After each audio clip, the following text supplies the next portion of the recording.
Assalamualaikum warahmatullahi wabarakatuh. Alhamdulillahirrabbilalamin. Di sini saya beserta teman-teman saya ingin menjelaskan tentang materi periode sahabat atau masa pengembangan. Oke, langsung saja ke slide yang berikutnya.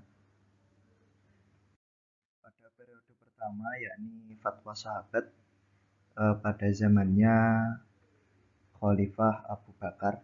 Nah, pada waktu itu Rasulullah meninggal dunia. Jadi di sini menjelaskan pada zaman Rasulullah masih hidup, yang bertindak memutuskan perkara kan beliau. Nah, terus beliau wafat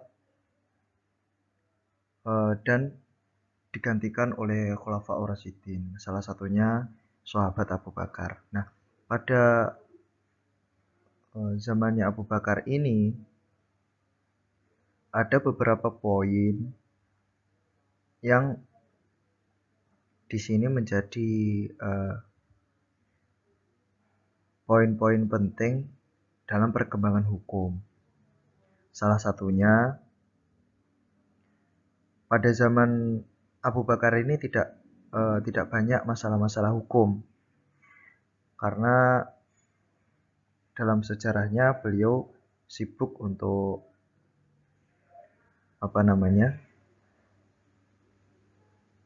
memberantas nabi-nabi palsu, terus menumpas orang-orang yang enggan untuk membayar zakat. Nah, untuk masalah hukum sendiri di era beliau ini yang terekam adalah masalah pewarisan, yakni ada sebuah cerita yaitu seorang nenek yang meminta ketentuan hukum tentang hak waris. Terus permasalahan yang berikutnya yakni berupa penentangan sebagai kalangan umat Islam itu dengan enggan untuk membayar zakat. Nah, dari positifnya kepemimpinan Abu Bakar ini, beliau selalu bermusyawarah dengan sahabat-sahabat yang lain untuk menentukan suatu hukum. Seperti itu. Itu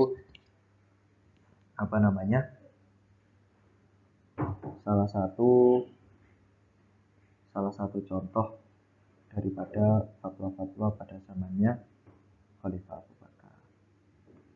Adapun pada zamannya Umar bin Khattab, beliau terpilih sebagai khalifah dengan sistem formatur dan penawaran calon dari Abu Bakar. Alasan Abu Bakar menawarkan calon karena ia khawatir terjadinya konflik perebutan kekuasaan, seperti yang pernah terjadi ketika Abu Bakar akan menjadi khalifah. Umar bin Khattab terpilih dan memerintah selama 13 tahun. Nah, selama kepemerintahan 13 tahun ini terdapat beberapa sahabat yang mengeluarkan kebijakan, antara lain yakni para sahabat dilarang untuk meninggalkan kota Madinah. Dikarenakan apa? Dikarenakan mereka menjadi tokoh-tokoh yang bertugas memberikan nasihat kepada Umar, seperti itu. Ada juga kebijakan para sahabat dilarang untuk tidak terlalu banyak dalam meriwayatkan hadis. Terus yang selanjutnya dalam penerimaan sebuah hadis Umar bin Khattab sangat berhati-hati. Nah, ini dalam melandasi adanya hukum tersebut. Terus dalam sejarahnya ini, waktu kepemimpinan Umar ini, beliau membenahi lembaga peradilan dan dijadikan garda terdepan pembangunannya. Di antaranya peradilan sudah teratur dan adanya penunjukan qadhi dan pengajian hakim dan pengawai. Umar membuat hukum acara seperti tertuang dalam risalah Qadha Umar bin Khattab.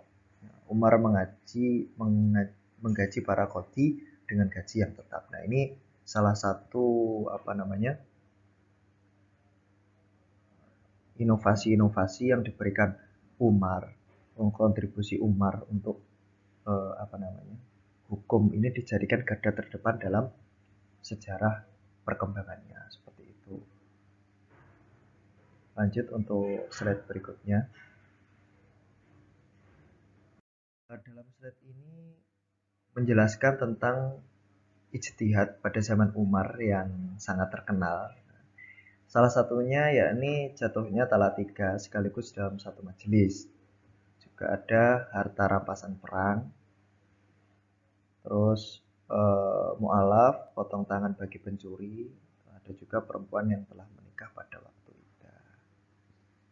Nah, ini salah satu problema-problema yang hadir dalam kepemimpinan dan memaksa untuk kepemimpinan Umar bin Khattab ini mengeluarkan fatwa.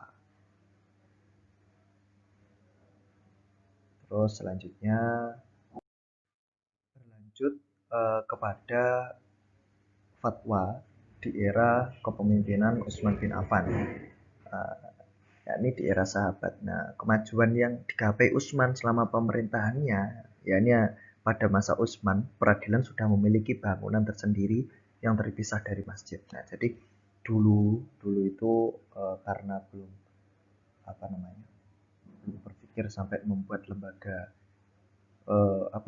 tempat untuk lembaga peradilan. Nah, jadi masih menggunakan masjid. Nah, ini pada zamannya Utsman bin Affan ini, Utsman membangun bangunan tersendiri gitu untuk wadah daripada peradilan tersebut. Nah, terus ada juga penulisan 4 mushaf Utsmani. Nah, ini dalam penulisan Al-Quran gitu. Terus next untuk slide berikutnya. Slide berikutnya yakni di era Ali bin Abi Thalib. Nah, di era beliau ini Ali bin Abi Thalib menggantikan Utsman bin Affan setelah Utsman meninggal dikarenakan ditikam oleh para pemberontak. Sebenarnya itu satu orang yang di situ beliau menjadi makmum dan menikam beliau dari belakang. Di antaranya dalam problema yang mengantarkan Ali bin Abi Thalib ini mengeluarkan fatwa di era beliau ini ada beberapa problem. Yang pertama yakni iddah perempuan hamil yang ditinggal mati suaminya adalah diambil waktu paling panjang antara iddah 4 bulan, 10 atau melahirkan. Nah, sedangkan menurut Umar iddahnya sampai melahirkan. Nah, seperti itu.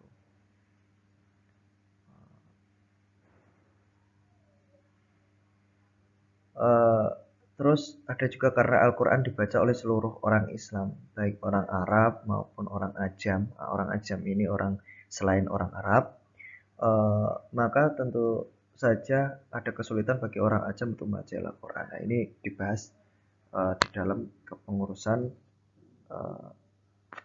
Ali bin Abi Thalib. Nah, oleh karena itu nanti Ali dan Abu Aswad Ad-Du'ali ini menginstruksikan gubernur Irak Ziyad bin Abi merancang simbol-simbol baca dengan memberikan simbol berbentuk titik di atas, di samping, dan di bawah huruf. Nah, itu untuk mempermudah pembacaan Al-Quran. Ada juga masalah tentang siksa dera bagi pemabuk.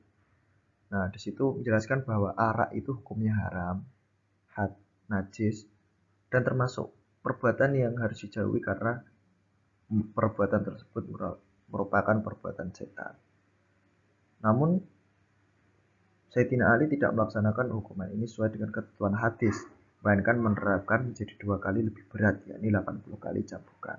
Dengan alasan bahwa umat Islam belum juga jerah dengan 40 kali cambukan. Nah, ini salah satu fatwa di era beliau. Gitu. Oke, lanjut next ke slide berikutnya. Oke, lanjutkan ke slide berikutnya, yakni perbedaan pendapat di kalangan sahabat. Nah, di sini mengungkap bahwa sejarah tentang Khulafaur Rasyidin itu kita perlu mencermati beberapa pemikiran hukum yang dilahirkan dari hasil ijtihad para sahabat. Nah, oleh karena itu di kalangan sahabat terjadi perbedaan pendapat, khususnya antara Aisyah dan Abu Hurairah terhadap beberapa permasalahan hukum. Nah, yang disorot yakni tentang mayat disiksa karena tangisan. Nah, seperti itu. Terus ada juga perbedaan pendapat tentang mandi junub perempuan. Oke, next ke slide berikutnya. Nah, adapun sebab-sebab para sahabat ini berbeda pendapat, yakni adanya lafadz dzonni. Nah, itu salah satu sebab. Sehingga para sahabat berbeda pendapat ketika menafsirkan atau menentukan makna yang cocok dengan permasalahan yang ada. Terus ada dua hukum yang berbeda dalam dua persoalan, yakni diduga salah satunya mencakup sebagian yang terkandung oleh bagian itu, sehingga seolah-olah ada perlawanan. Jadi seolah-olah itu dalam dua hukum itu ada perbedaan pandangan atau ada perbedaan akibat itu.